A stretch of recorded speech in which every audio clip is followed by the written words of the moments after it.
All right. Well, thank you so much, James, for that introduction. And thanks to you all for being here this evening. It's a great privilege to be with the Ann Arbor Roundtable to share the story of the 107th Ohio with you, the unit at the heart of my most recent book. From their position on the campus of the Adams County Almshouse, a trio of buildings that sat in a neat row along Gettysburg's northern edge, the Ohioans surveyed the wide, flat plain that extended between the Carlisle Road and the Harrisburg Pike. To the west, a sequence of sturdy ridges creased the ground, and an unfinished railroad trace gashed into the earth. Stone fences and stands of timber supplied Union soldiers deployed there with a measure of protection. Units huddled behind fence rails, beneath the crown of Oak Ridge, in the fingers of McPherson's woods. But out here north of town with the Ohioans, there was no cover, no shelter, no refuge to be found. As the Buckeyes looked to their front on this warm July afternoon, they spied only the slight earthen knob that locals called Blocker's Knoll. War makes a habit of promoting otherwise unremarkable ripples in the ground to sudden significance.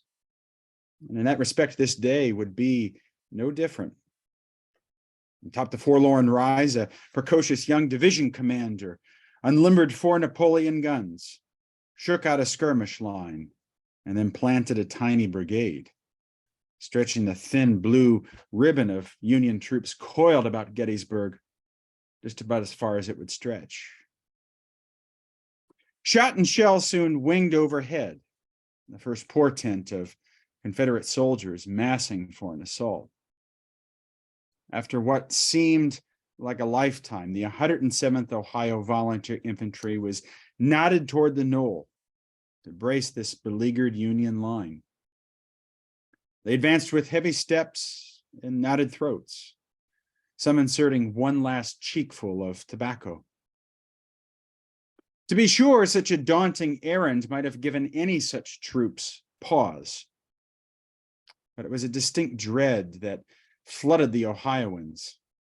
For exactly 2 months before, at the Battle of Chancellorsville, these had been among the first troops crushed under the weight of Thomas Jonathan Jackson's flank attack, the daring maneuver that delivered some 26,000 howling rebels to a federal line that derelict commanders had left dangling dangerously in the air.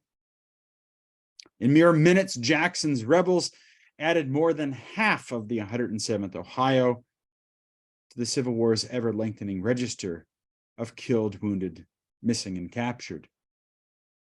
Now, on this first July afternoon of the war's third summer, once more deployed to the extreme right of an overextended federal line, fighting under a new Army commander, it seemed as though the past was repeating itself.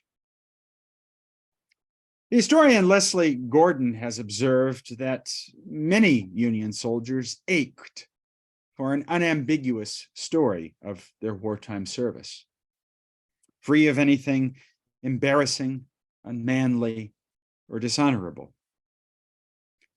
The men of the 107th Ohio, I think, came to understand their participation in our Civil War by tallying, and indeed taking pride in, the enormous suffering, losses, and sacrifices that they experienced both on and off the battlefield.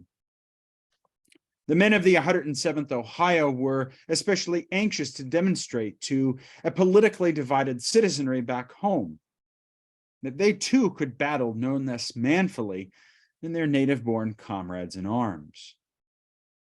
Because harvested in the late summer of 1862 from a dozen northeastern Ohio counties, the 107th Ohio was an ethnically German regiment. Very nearly 70% of the men on its muster rolls were ethnically German or foreign-born. Now, immigrant soldiers, of course, were hardly unknown in Lincoln's armies.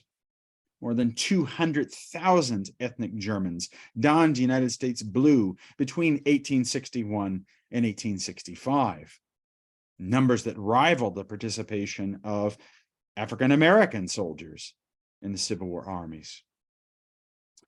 But most of these men fought in native-born regiments, or else were shoehorned into individual companies in native-born outfits. Only about 30 of the more than 3,500 military organizations that comprised the United States armies during the Civil War were true ethnic regiments, units in which immigrants outnumbered native-born soldiers.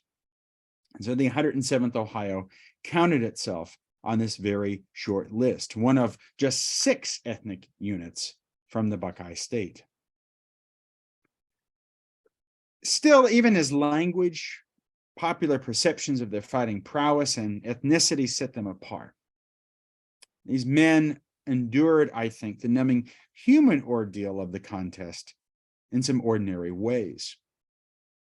They were, as I write in the book, men betwixt and between, men who belonged but did not. They whipsawed between hope and heartbreak, duty and dereliction, cynicism and conviction. With little fanfare, they shivered in squalls of snow at Brooks Station in Virginia and flagged under the fevers of Folly Island in South Carolina. They swatted at gluttonous mosquitoes in camp and navigated treacherous roads on the march, battling treasonous rebels at the front before exchanging taunts with contemptuous civilians back home. They resisted with equal vigor both Republican radicalism and Democratic defeatism. They knew the taste of victory, participating alongside the famous fighting 54th Massachusetts in a rail-twisting raid that penetrated the heart of the Palmetto State in the war's final month. But more often than not, of course, they felt the ache of defeat. At Chancellorsville, again, their strength was halved. 2 months later at Gettysburg, that experience was to be again repeated. When they returned north, they were left to tend to the onerous errands of memory, to the agonies of the many sick, disabled, and chronically wounded among them, toggling them between the war's extremes. The men of the 107th Ohio, I think, help us to complicate our understanding of who exactly Billy Yank was. Recent historians have rendered 2 very different portraits of the Union common soldier. According to one body of scholars, Billy Yank was steel-jawed, sure-footed, and self-restrained, motivated by patriotism and a keen sense of what was at stake ideologically in the contest. The escalating demands of the war, according to this body of scholarship, paid him remarkably little trouble.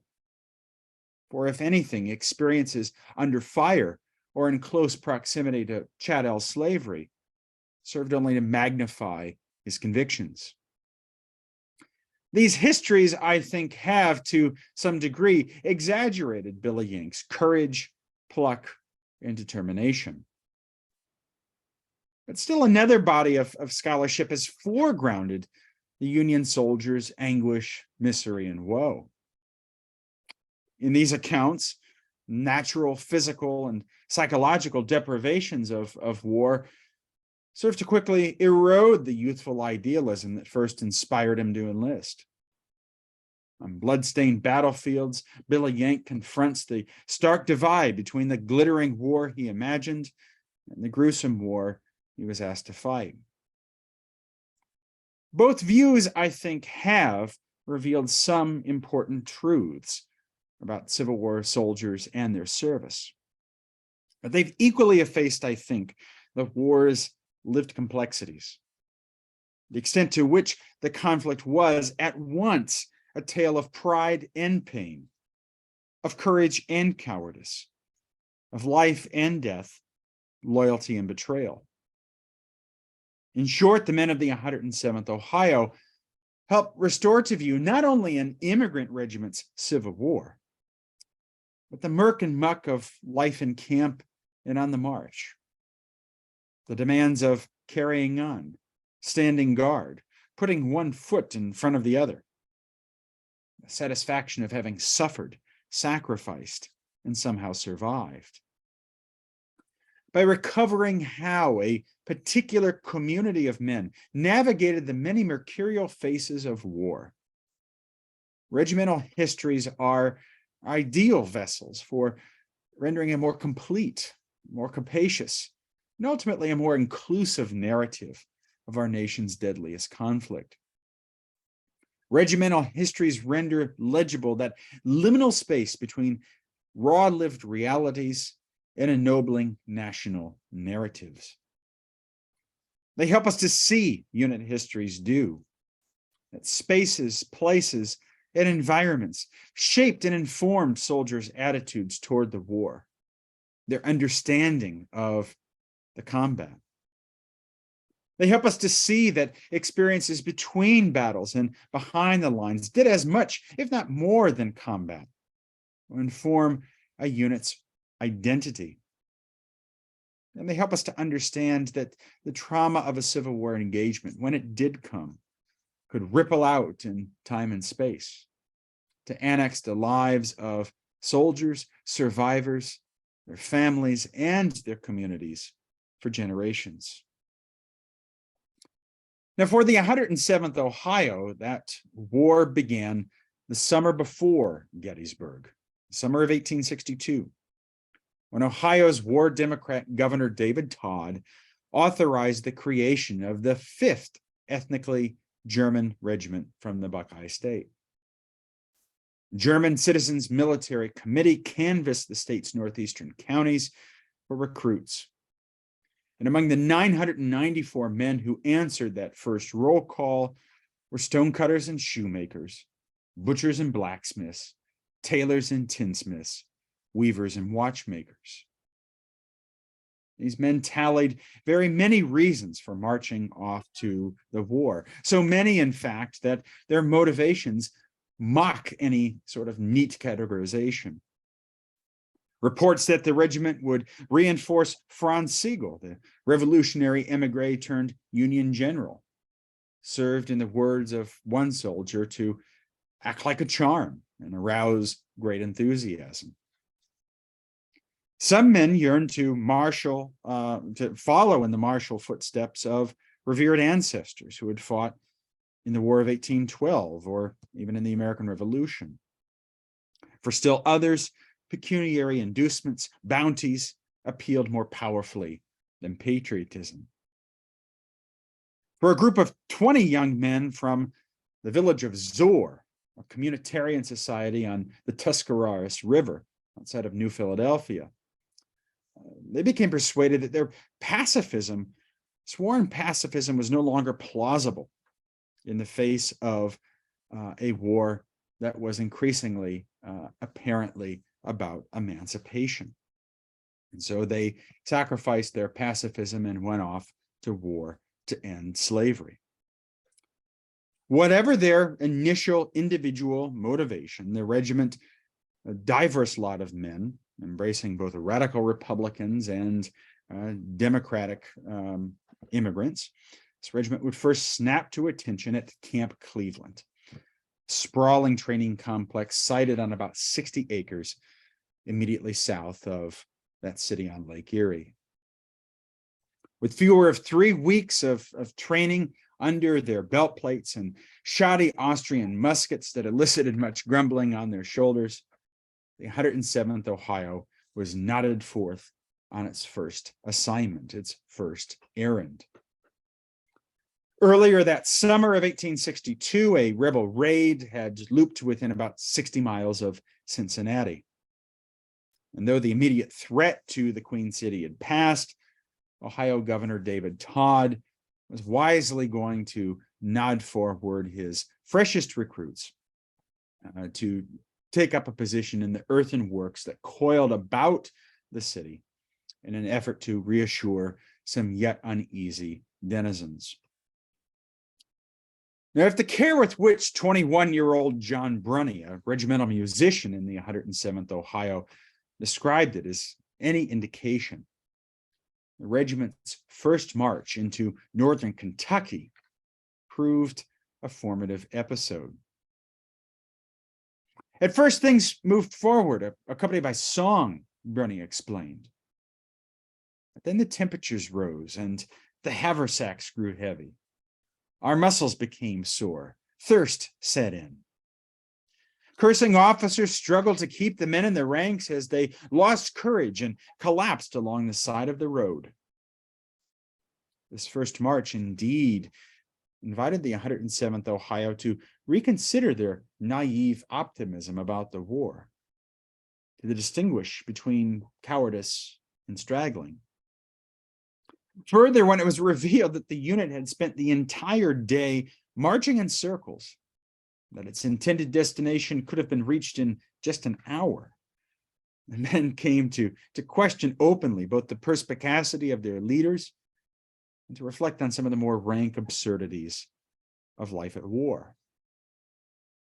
A dread of inadequacy, a deep sense of self-consciousness came to afflict the regiment. Both of these things would become touchstones for the unit, the remainder of its service and beyond.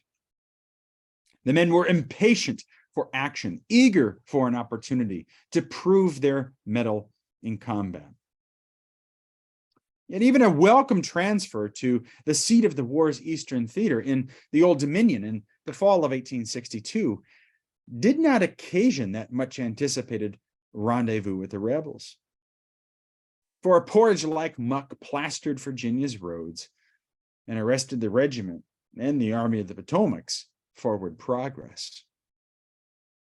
With all the marching we have done, we've not done anything toward ending this war, one footsore Buckeye lamented in November of 1862.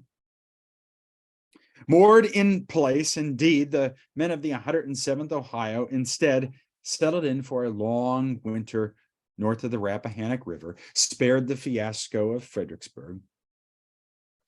Shivering in snow and ice as waves of dysentery and diarrhea and typhoid made deadly romps through the ranks, their winter encampment of 1862 to 63 proved yet another formative episode, a formative experience. Operational historians, military historians, have long recognized that these months the Army of the Potomac spent moored on the Rappahannock amounted to a strategic pause, a prized period for Union troops to rest, to restore, resupply, regroup forces. But less fully appreciated, I think, is the extent to which this encampment, sometimes referred to as the Army of the Potomac's Valley Forge, less appreciated, I think, is the extent to which this encampment invited sustained reflection among the enlisted men, both about their participation in the war and the peace movement that was then rapidly gaining adherents on the northern home front. Indeed, the winter encampment coincided neatly with the ascendancy of the anti-war Copperhead Democrats, whose leading exponent was an Ohioan, the Dayton area Congressman Clement Laird Vallandigham.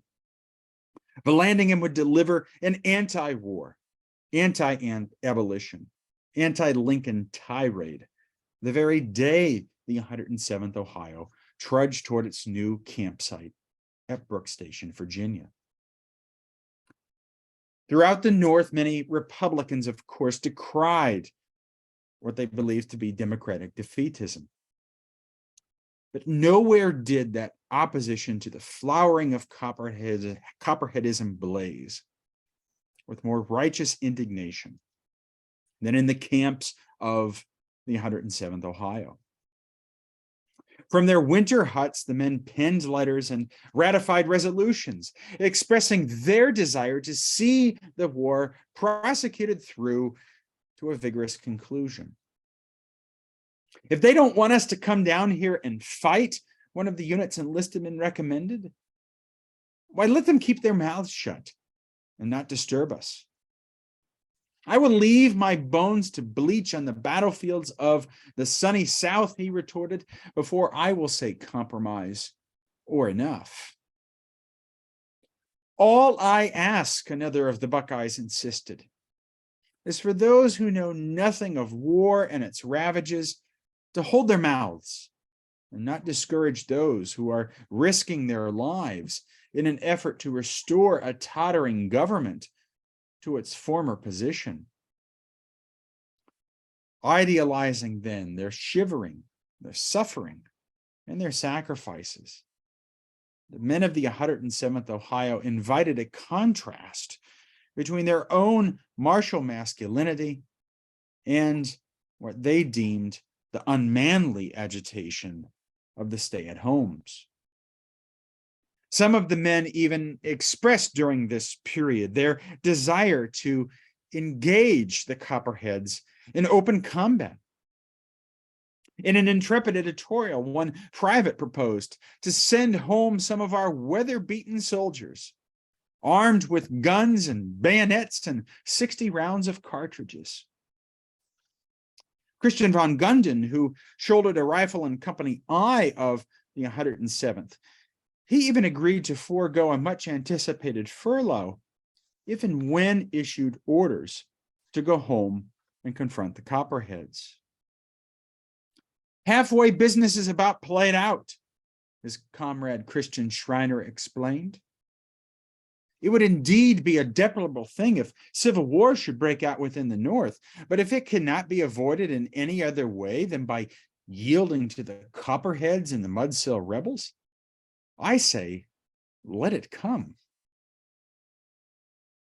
Now, historians have rightly lauded the administrative, hygienic, and dietary reforms championed by Major General Joseph Hooker. Their role in reviving the flagging morale of Union regiments on the eve of the Chancellorsville campaign. But no less significant, I think, are these months of restive immobility spent moored in camp, which did nothing else than supply men with time to reflect on the anti-war opposition back at home. And that exercise served to clarify what exactly was at stake in the war. Indeed, Copperheadism, I think, promoted an ironic sort of unity among the fractious rank and file of the Army of the Potomac, a notoriously politically divisive army. The more the Copperheads rave, Christian Schreiner explained, the more determined we men here in the Army get. But that renewed strength and unity that they felt and expressed in letters home and resolutions sent off to newspaper editors in the spring of '63, it was going to be sharply tested when the Army of the Potomac finally got its chance to meet up with the Army of Northern Virginia. When the Army of the Potomac stole through the tangled timber of that second-growth Virginia forest called the Wilderness and engaged Robert E. Lee's men at that crossroads of Chancellorsville, the first 3 days of May, 1863. For its part, the 107th Ohio shook out into a line of battle at the Tally Farm along the Orange Plank Road, anchoring the extreme right of a federal line that, again, dangled dangerously in the air. Throughout the morning of May the 2nd, 1863, reports about an ominous buildup of enemy troops on the Union right proliferated at federal headquarters. But these warnings were repeatedly waved away. As dusk approached, the general apprehension that had been rippling throughout the ranks for hours, it finally began to subside. Then came disaster. The sole omen of Jackson's flank attack was that lone artillery shell that came hurtling through the Union camps about 5 p.m. Then a scamper of deer. And 20 minutes later, with the crushing power of an avalanche, as one soldier put it. The Confederate brigades, neatly arrayed on both sides of the turnpike, came crashing. Robert Rhodes's oversized division in the lead, they tore into the unsuspecting 11th Corps flank. Hearing the wild shrieks and demonic yells of whiskey-baited rebels, it seemed to one first lieutenant in Company D of the 107th as though the entire population of the lower regions had been turned loose to devour our men right there on the spot. The initial shock of this bewildering attack, it quickly yielded to chaos as Union troops scrambled pell-mell for the rear. The Ohioans, for their part, scampered into their second line of earthen works. According to the 107th ambulance wagon driver, Jacob Smith, the battle now assumed the appearance and the character of a massacre. The bullets, Christian Riker marveled. The bullets just whistled by my head like a real hailstorm. The men squeezed their triggers and stood as long as a stand could be made before falling back in a full-scale retreat. If we'd remained just 5 minutes longer, insisted a soldier from Connecticut who had been brigaded with the 107th, we should have all been killed or taken prisoner. As it was bad enough.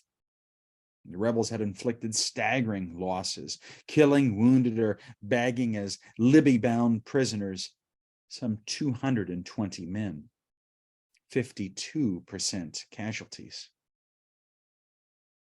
No less vexing than the physical injuries were the psychological consequences of the Battle of Chancellorsville. Almost immediately after the engagement, Godfrey Capel of Company I began to manifest symptoms of what he called nervous fever, an ailment that soon became epidemic in the regiment. He's unaware of what is happening, his comrade Christian Riker reported in late May. Often he wants to leave, and when one asks him to where, he says to his home in Zor. Only weeks after the battle, Sergeant Charles Weimer was reduced to the ranks, being incapacitated by insanity. Citing his feeble state of health, the perilous condition of his company, the recent trials and hardships to which the regiment was subjected in the late battles of Chancellorsville, First Lieutenant Hamilton Starkweather resigned his commission on the spot. More than a few men, like Starkweather, were unable to sustain their initial enlistment idealism. If we're asked what was gained by our brave loss of men, the regimental musician John Rodell insisted plainly, why our answer, our conclusion, is no gain at all. Now, though the collapse of the 11th Corps line in no way preordained the Federal Army's crushing defeat at Chancellorsville, Northern newspapers would, in the days and weeks ahead, effortlessly seize upon the stampede of these ethnically German outfits as the devastating battle's decisive moment. Cleverly effacing, of course, the failure of native-born leadership that had provoked the crisis in the first place. Threats and treaties and orders of commanders, they were of no avail, the daily national intelligentsia seethed from Washington, D.C. Thousands of these cowards threw down their guns and soon streamed down the road toward Hooker's headquarters. The New Hampshire Sentinel echoed that the Germans fled past General Hooker's headquarters in a panic, many of the members of Hooker's staff with pistols and sabers, vainly endeavoring to stay their flight. For weeks, these false-hearted allegations, embroidered with an ugly nativism, annexed Northern newspaper columns. The Northern press, one perceptive observer commented, was anxious to lay the blame for the defeat at Chancellorsville at the door of some despised foreigners. Only months after indicting the Copperheads for their cowardly misdeeds, then, the 107th Ohio found itself in the surreal position of responding to allegations of cowardly conduct heaped upon their own. In answering these charges, the men only further organized their ideas about service and loyalty and the war, clarifying the nature of their commitment to the cause. I saw a letter yesterday from home, Lieutenant John Winkler reported, stating a report that our company left the battlefield and ran at the first appearance of the rebels without firing a shot. In a tart epistle that he addressed to the Worcester Republican, his hometown newspaper, the Wayne County soldier explained that it was his duty to inform our friends back home of the facts. We went forth to do battle for the Union and the Constitution, he wrote, and we want to be used decently and not abused.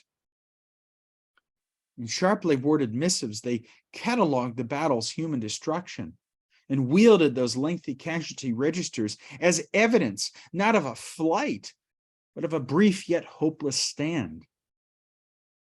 Memory of the men who have gone to their noble graves, who are now languishing in field hospitals, they're entitled to this plain, unvarnished statement of fact.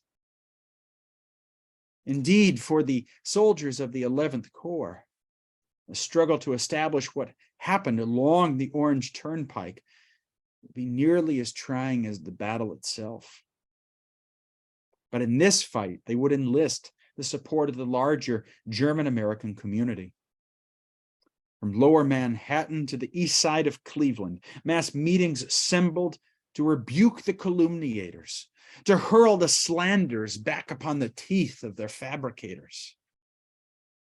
At the Cooper Institute in Manhattan, Friedrich Kopp, an ethnically German refugee, who had penned several stirring accounts of Hessian contributions to the American Revolution, he leveraged his authority as a historian and denounced the defamation of 11th Corps soldiers as altogether dangerous to the Union cause. I never knew a soldier, he explained, who was willing to fight the enemy in the front when his comrades or the people for whom he fights stand ready to stab him in the back. The 107th Ohio then had scarcely taken inventory of the tragedy that had befallen them at Chancellorsville, when 2 months later they once again found themselves in the thick of the killing. At Gettysburg, the men fought in the shadow of Chancellorsville, quite literally, in search of a redemption that would continue to elude them. Here, once again, atop Blocker's Knoll, they stood their ground and shot as fast as they could. One Stark County volunteer, managing to squeeze off, he said, 3 rounds before a shell knocked his musket from his hands and broke it all to pieces.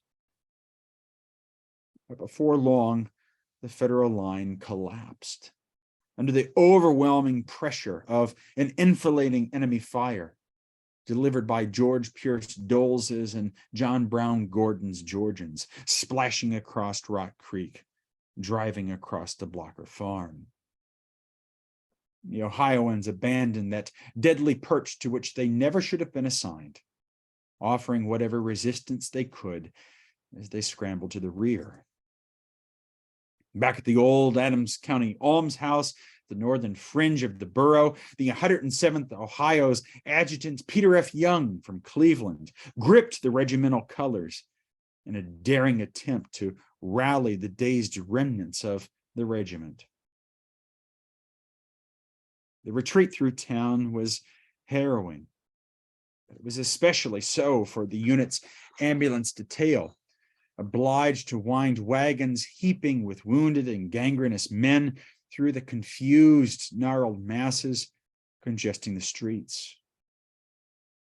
We was not long in finding sufficient wounded soldiers to fill our wagons, Jacob Smith shuddered in understatement. Smith's cargo indeed testified to the intensity of the fight atop the knoll. One soldier had been shot through the mouth, the musket ball entering through one of his cheeks before exiting out the other, ejecting 4 or 5 teeth and severing his tongue pretty near off along the way. His life appeared to have been saved by the small Bible that he carried in a pocket over his left breast, into which still another piece of enemy lead had lodged. For the second time in as many battles, the 107th Ohio had been thrashed. Of the 458 effectives who entered the fight that morning, no more than 171 men limped to the unit's new position behind a low stone fence atop East Cemetery Hill. There, another bloody fight would await the very next night. In that twilight action which swirled desperately around well-poised federal batteries, the Ohioans in their threadbare brigade repulsed the Louisiana Tigers, captured the colors of the 8th Louisiana, secured the anchor of the Union fishhook line, and set up the cataclysmic battle's final day. It was a remarkable reversal of fortune, a remarkable performance for a unit that had been so battered just the day before.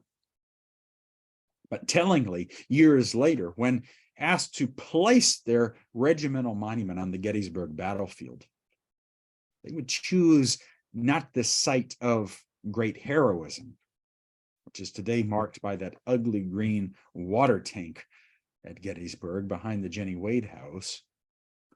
No, they would plant their regimental monument up at Blocker's Knoll, the scene of their greatest suffering. Save the occasional crack of a rebel sharpshooter's rifle, the 107th Ohio, of course, did not come under fire on July the 3rd. They instead listened with nervous anxiety to the din of the rebel cannonade that preceded Pickett's charge. After another restless night under arms, the men advanced down Baltimore Street into the borough, the first federal soldiers to enter and occupy the borough on July the 4th. Though the battle had been won, of course, with a Union victory, this was no time for celebration. The panorama of death overwhelmed even the senses of men well acquainted with war's devastations. Bodies swollen to twice their original size, littering the fields, the air becoming rank. The odors were nauseating, one soldier commented. And the air so deadly that in a short time we were all sickened and were lying with our mouths close to the ground, most of us vomiting profusely. A thrashing rain made Jacob Smith's already unpleasant task of evacuating bodies all the more disagreeable, requiring his ambulance team to ford swollen creeks and trudge through thick mud. The creaking wagons delivered several loads of men, among them a 24-year-old shoemaker named Casper Bohr, whose gunshot wound below the right knee would necessitate amputation, and Jacob Hoff, a Clevelander who wouldn't make it through the night. These creaking wagons would deliver folks like this to the farm of George and Elizabeth Spangler. Fronting the Granite Schoolhouse Road, the 156-acre property became the 11th Corps Field Hospital, and before long, a crowded graveyard. Demonstrating its peculiar capacity to thrust young men into previously unimaginable roles, the war made Alfred J. Ryder, the sturdy son of Navarre, Ohio, into a makeshift undertaker. The regimental postmaster had been detailed to the 11th Corps Hospital by the surgeon in charge, 28-year-old Dr. James Armstrong. Ryder worked throughout the night and into the days beyond without respite, lowering the dead into freshly made graves, recording their names into an old farm ledger, collecting what remained of their personal effects for shipment back home. It was physically and psychologically demanding labor. Tracking back and forth between the regiment and the haymows, he delivered frequent updates to impatient comrades, literally wearing through the soles of his brogans. The orchestra of human misery went on and into the night.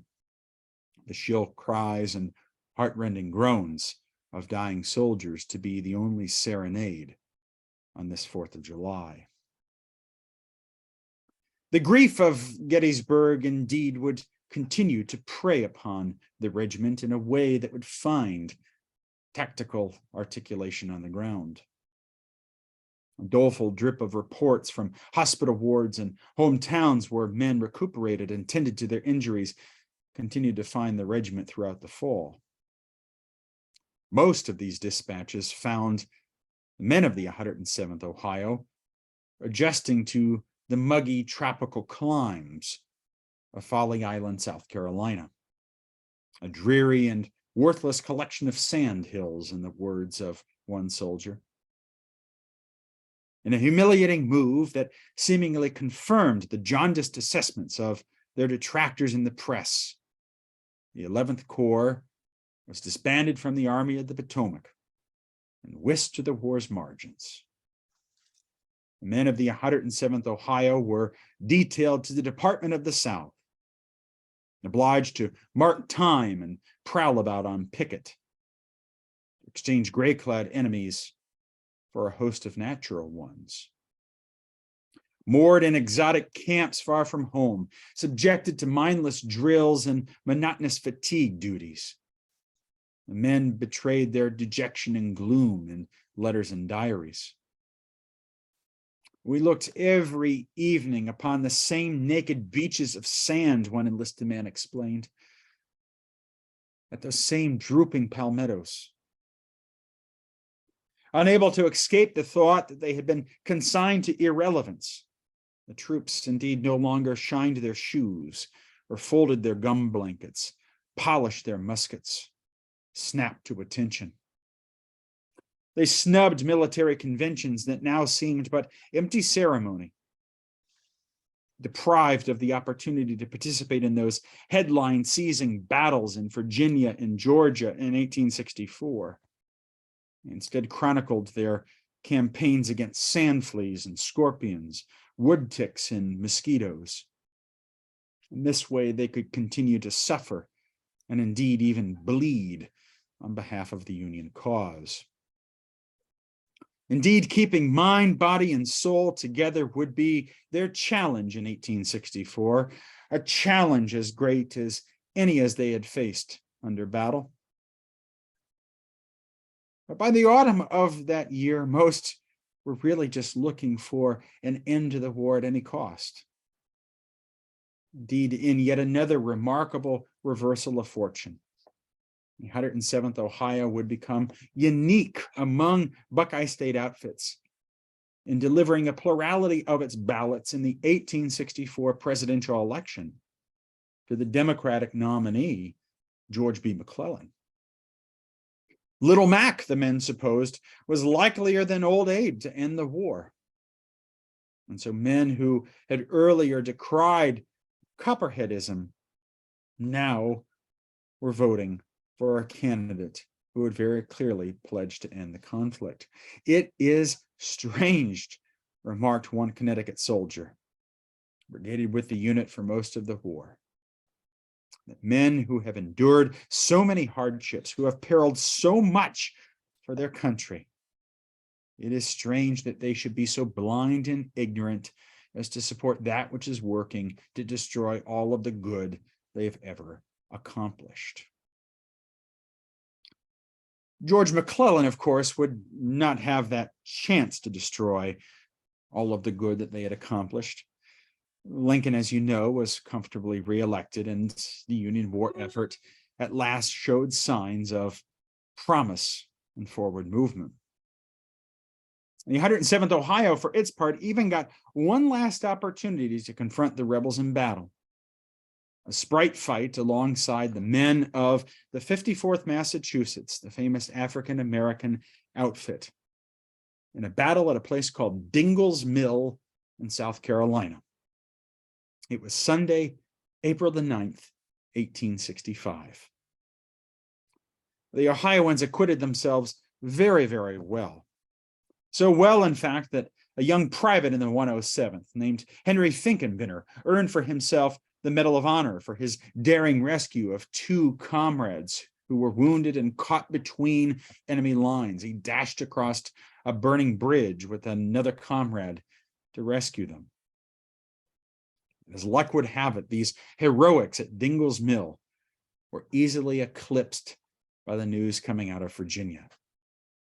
For at that very moment, the Ohioans were squeezing their triggers along Turkey Creek. Robert E. Lee was accepting his fate and waiting for Ulysses S. Grant to meet him in Wilmer McLean's front parlor. After chasing the rebels through the heart of the Palmetto State in a lucrative 17-day rail-twisting raid that was punctuated by no fewer than 4 sprite skirmishes, the 107th Ohio spent the last weeks of its service occupying shell-pocked Charleston. There, they finally received their coveted discharge papers, having packed a lifetime into 2 years and 10 months. The peace that followed would be as complicated as the war itself, inviting penury, renewed prejudice, and protracted battles, both with the Pension Bureau and with a host of ailments: chronic diarrhea, fever, chills, gangrene, consumption, constipation, dysentery, liver trouble, deafness, blindness, shortness of breath, fluttering of the heart, nervousness, insanity, and alcoholism. Many conditions that betrayed the unique character and nature of their service. Ugly wounds prevented Frank Rothermel from ever again opening his mouth more than 1/3 of an inch. Theobald Hasman from raising his hands above his head. Peter Scheib from extending his arm. A shell wound not only deafened Lanson McKinney, a Stark County brickmaker, but left his face badly disfigured. Together, these men bore witness to the war's violence, their furrowed brows and unsteadied gaits supplying compelling testimony about all that they had seen and felt and experienced. The war was something indelibly inscribed upon their bodies, something they were never able again to escape. To the very end, the men of the regiment believed that their many months of suffering had granted them a certain singular authority over the war and its meaning. During the conflict itself, they asserted that authority by resisting their fatigue duties, by registering their distaste, their allergy for discipline. As veterans, they drew upon that authority to demand new and more capacious definitions of sacrifice and suffering, of the war itself.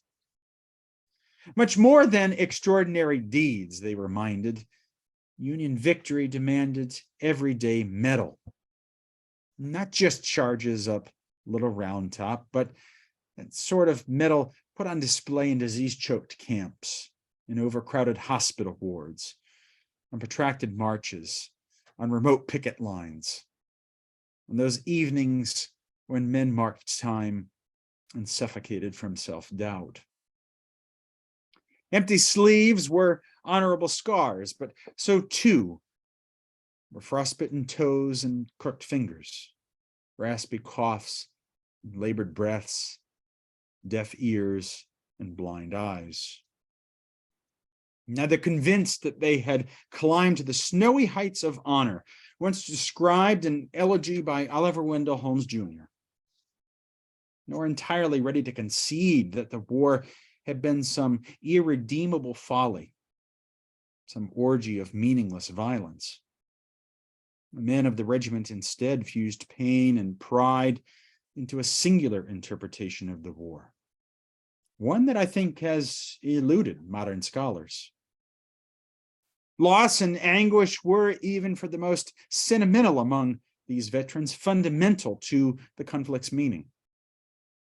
Celebrations of the war's results always implied a reckoning with its costs, an inventory of human suffering.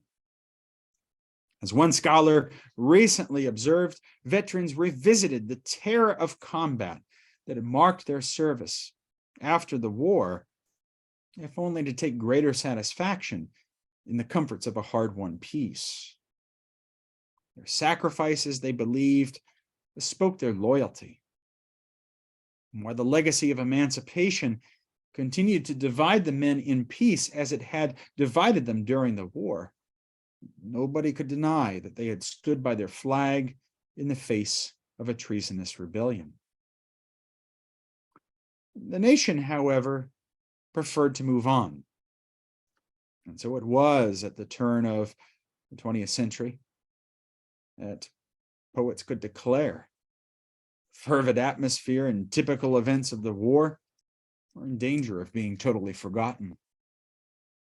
Not a few of the regiment's veterans sensed that their somewhat unique war had not gotten into the books. In 1906, Martin Boyer appealed directly to the editor of the nation's leading periodical for Union veterans. Please publish a history of the 107th Ohio, he implored. I'm a reader of the National Tribune, but I've not seen anything in the paper concerning the 107th Ohio. The intuition that the regiment's experiences had not been adequately recorded similarly inspired Jacob Smith, that ambulance wagon driver, to put pen to paper on a unit history. He hoped that something of the toils and dangers, labors and hardships endured by ordinary soldiers in the Civil War might finally wind their way into print. It was tellingly 1910. I have never in thought or word regretted what little I had done for my country in the way of duty, Smith concluded at the end of his tome, a now long forgotten book. But I've always been proud that I'd taken some humble part in the great strife. Confident yet self-conscious, acknowledging the yawning void between the war he waged and the war his adopted nation preferred to imagine, the old soldier, I think, had penned a fitting epitaph for his regiment. Our histories are rarely peopled by the likes of the 107th Ohio. But until we reckon with how and by whom our nation was saved, our understanding of the Civil War, I think, will remain impoverished. Thank you so much for your kind attention. I would be happy at this point to entertain your comments and questions.